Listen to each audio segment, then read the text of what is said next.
Hey everybody, John here with WikiGameGuides, and this is my guide to completing the weekly Nightfall strike for the week of October 14th to October, I guess, 20th it would be, maybe 21st.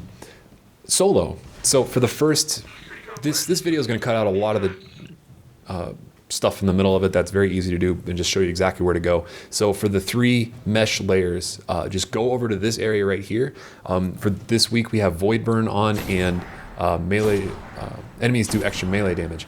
None of the enemies will like where I'm standing right now in this little cave, the enemies will not ever get close enough to you to actually do melee damage to you. I don't even think that they'll go past that box that's kind of in the middle of this hallway that's immediately in front of me that I'm kind of sniping around.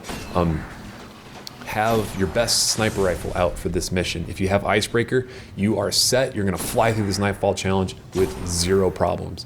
If you don't have this Icebreaker, buy lots of special ammo packs because you will be going through a lot of them, especially against this Fallen Walker right here.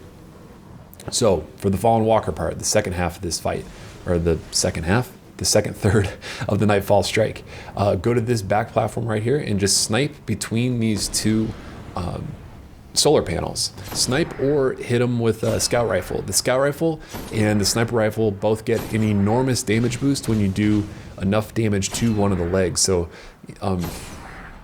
when you do enough damage to one of those leg platings, and it's kind of a similar tactic to the tank, which was like maybe last week's Nightfall strike, doing enough damage with a weapon that gets a huge critical boost. I was getting, I think, 13,000 damage on a fairly unupgraded Icebreaker when I did enough damage to one of the leg platings, and I think 12,000 with this very basic scout rifle. So scout rifles and snipers are your go-to for that fight. Just chip away from that spot and you'll be safe the entire time. So Sepiks Prime, final part. This room right here on the left is your go-to spot. The only tricky part is sometimes Sepiks will get too far back and you don't really want to get too far out of this room, at least on this upper floor.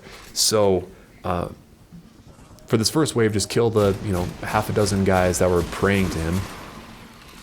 And if you have any void weapons, we got the void we got the Void Burn going on right now for the weekly strike, so that means like any void weapon you have will do bonus damage. So I have a void machine gun, which does an enormous amount of damage to him, which I think I probably do more damage to Sepiks with that void machine gun than my Icebreaker sniper rifle. So after he becomes unchained, or whatever you want to call it, in that first little spot right there, make your way to that room in the back left. No enemies will actually get you there.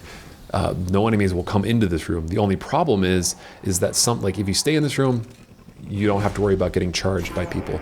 But the problem is sometimes Sepiks will flash to the back of the arena and you just can't access him without getting too far out of this room, which you don't want to do, which makes it very easy for you to die. So when the waves of enemies start, snipe the ones that are close. Especially the shanks, man. They are just such a pain in the butt. There's so many of them, and if 2 or 3 of them are shooting at you at once, you'll die very quickly. But if Sepiks is too far back, what you can do is actually go down these stairs, and after a wave or 2 enemies, there'll probably be 4 or 5 vandals just chilling down here. You kill them, and then you can kind of make your way out a little bit, and you won't get rushed from behind. And you can actually snipe Sepiks from down below without too many enemies getting you from above, or without taking too much damage from him from above. So just keep in mind that his damage is void damage, so you can die very quickly from his attacks. But and then if he flashes back to the front of the area, you can very easily just go back up the stairs, clear out the enemies out of that window, and then finish them off. So there we go. Let me know in the comments what Sepiks dropped for you from this Nightfall strike. Last week I got some, I think it was 2 weeks ago, I got some pretty kick-ass exotic gauntlets. And this week, I got 8 Ascendant shards, even though I've hit level 30 now, and I don't really need more Ascendant shards. I got 8 of them. I'm curious to know if there's any other unique armor or anything like that that you guys may have got from completing this Nightfall strike. So, thanks for watching, and if you're new to the channel, be sure to subscribe for more Destiny updates. Oh, 12 Ascendant shards, holy shit. Game on.